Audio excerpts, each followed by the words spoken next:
Assalamualaikum warahmatullahi wabarakatuh. Selamat pagi semuanya. Kita akan mempelajari pembelajaran 3 dan 4 subtema 3, tema 3. Oke, kita mulai dengan baca basmalah. Bismillahirrahmanirrahim.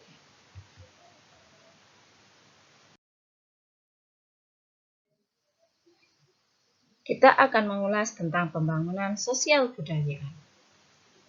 Apa itu pembangunan sosial budaya? Pembangunan sosial budaya adalah pembangunan yang mencakup kehidupan sosial budaya di masyarakat. Nah, jadi mencakup keberadaannya yang ada di masyarakat. Namanya sosial, itu berarti berkenaan dengan masyarakat atau umum, banyak orang. Peran masyarakat sendiri diwujudkan melalui kegiatan dalam sebuah adat istiadat. Oke.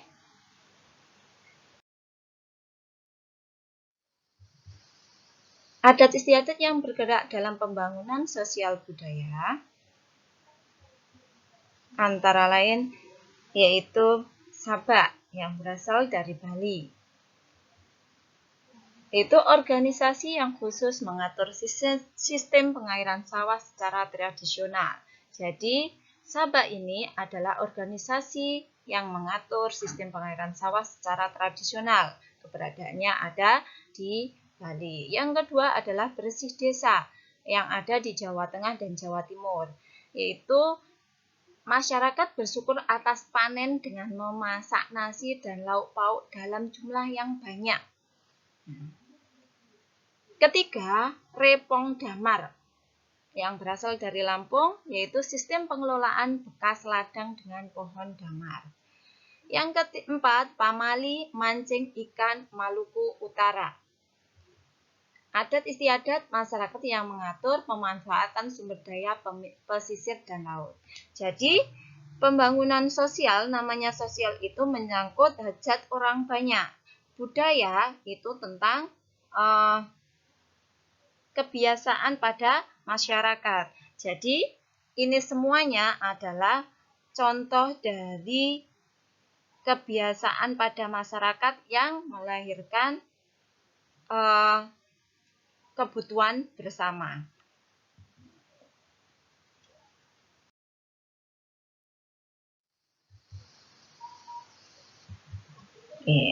Indonesia merupakan negara yang kaya akan keberagaman seperti suku, bangsa, agama, budaya, serta kegiatan ekonomi. Keberagaman dapat kita temui dalam kehidupan sehari-hari, misal pada organisasi. Nah, apa itu organisasi? Nah, kita ulas setelah ini. Organisasi merupakan suatu pola hubungan antar individu atau anggota yang memiliki tujuan sama. Tujuan ini menjadi pemersatu anggota karena dilaksanakan dengan semangat kebersamaan. Nah, contoh salah satunya organisasi petani. Nah, ini adalah salah satu contoh organisasi.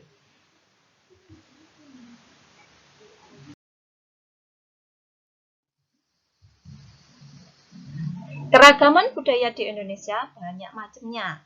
Salah satunya berkaitan dengan adat istiadat. Yang kedua, rumah adat. Kalian mungkin sudah tahu ya. Yang ketiga, kesenian daerah yang sudah kalian pelajari. Yang keempat, suku. Dan yang kelima adalah bahasa. Lain daerah, lain bahasa, lain suku, banyak kesenian, banyak rumah adat, dan aneka adat istiadat.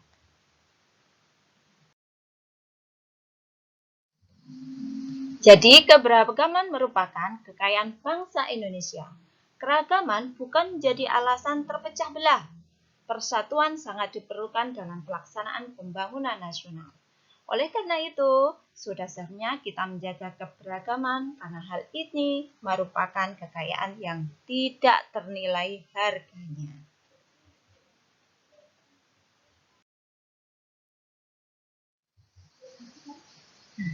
Sikap apa saja dalam menjaga keberagaman? Oke, yang pertama, menyadari bahwa keragaman adalah hal yang biasa dalam kehidupan. Yang kedua, mengembangkan sikap toleransi. Jelas. Yang ketiga, mempelajari kebudayaan yang ada di Indonesia. Kalian bisa dengan cara membaca, belajar di sanggar tari, dan masih banyak lagi. Yang keempat, menjadikan keberagaman sebagai kebanggaan. Bukan menjadi penyedih. Banyak adat istiadat. Kepo. Enggak, tapi menjadikan semangat. Yang kelima, memanfaatkan keberagaman untuk bekerja sama. Karena kalau dunia ini hanya satu warna, kemarin sudah saya jelaskan, tidak akan indah.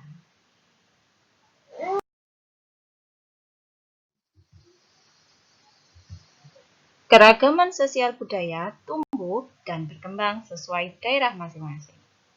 Keragaman ini mendorong pembangunan sosial budaya di Indonesia.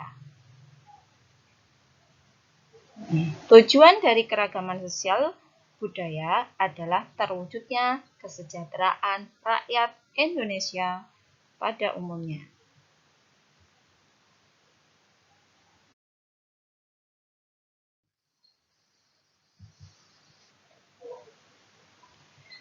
Bidang pembangunan sosial budaya apa aja?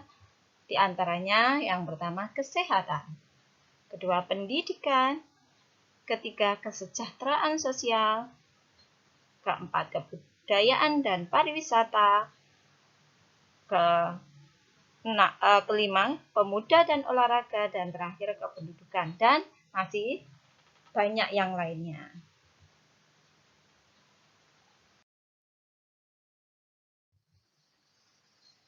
Upaya untuk membangun sosial budaya antara lain, yang pertama, membudayakan semangat gotong royong yang sekarang sudah semakin pudar. Apalagi kalau ada di daerah perkotaan. Itu sangat sulit sekali untuk ditemui. Maka perlu dibudayakan kembali. Yang kedua, tolong-menolong antar masyarakat. Jelas. Ketiga, membiasakan musyawarah mufakat dalam mengambil keputusan. Musyawarah mufakat adalah musyawarah yang digunakan disepakati oleh semua anggota musyawarah, sehingga mereka akan dengan senang hati mengerjakan keputusan tersebut karena demi kebaikan bersama. Yang keempat, melestarikan budaya daerah. Yang kelima, menjaga kerukunan antar masyarakat. Tidak mudah terprovokasi ketika ada perbedaan pendapat, silahkan mentabayunkan atau memperjelas atau mencari tahu kebenarannya terlebih dahulu sebelum emosi.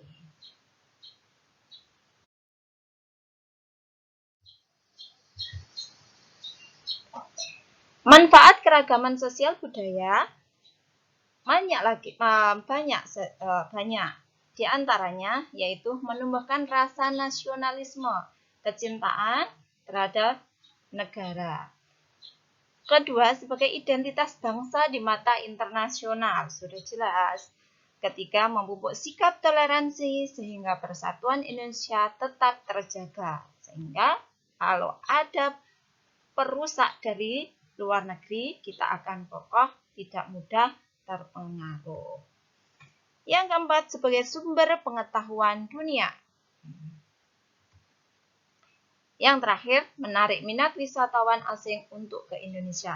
Seandainya banyak wisatawan asing yang masuk ke Indonesia, maka devisa atau pemasukan keuangan kas negara itu semakin besar. Sehingga kesejahteraan rakyat bisa dijamin seangganya oknum pemerintahnya amanah.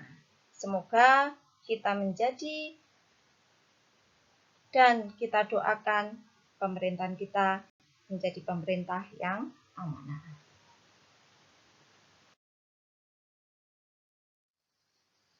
Keberagaman yang dimiliki bangsa Indonesia dapat mendukung pembangunan sosial budaya. Keberagaman memiliki peran yang sangat penting dalam menunjang terwujudnya pembangunan sosial budaya.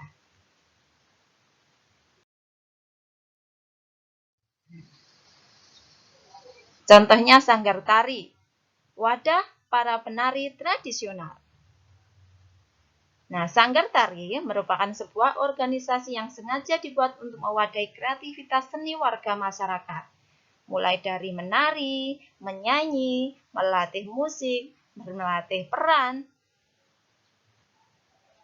dan melatih kecintaan terhadap kesenian daerah. Kalian boleh mencintainya dan melestarikannya. Nah, berdasarkan teks di samping, tampak siapapun dapat menjadi anggota sanggar tari tanpa memandang keberagaman sosial yang ada.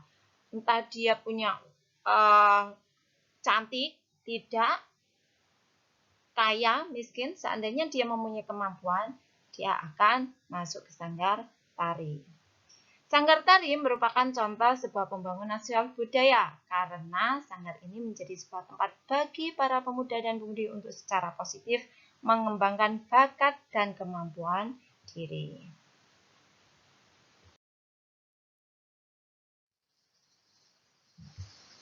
Tujuan pembangunan sosial budaya di bidang kebudayaan dan pariwisata. Yang pertama, mengembangkan kebudayaan nasional, mengembangkan kebebasan berkreasi dalam kesenian, melestarikan apresiasi nilai kesenian dan kebudayaan tradisional. Yang keempat, menjadikan kesenian dan kebudayaan tradisional Indonesia sebagai pengembangan pariwisata. Yang terakhir, mengembangkan pariwisata dengan memberdayakan masyarakat setempat.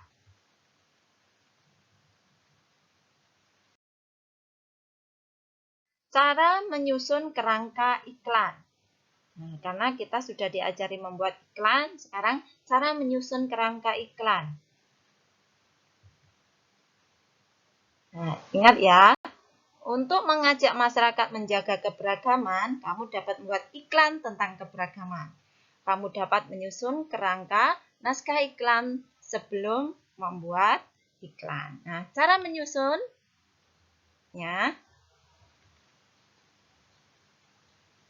menentukan tema dan judul iklan. Selanjutnya, menentukan tokoh dan latar iklan.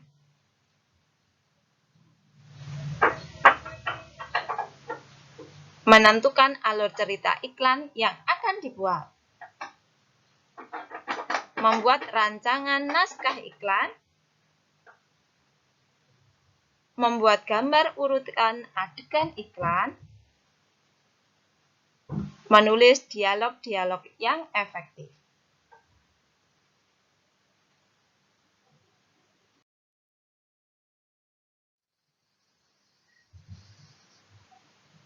Untuk iklan media elektronik, kita juga harus mempersiapkan naskah dan sketsa gambar.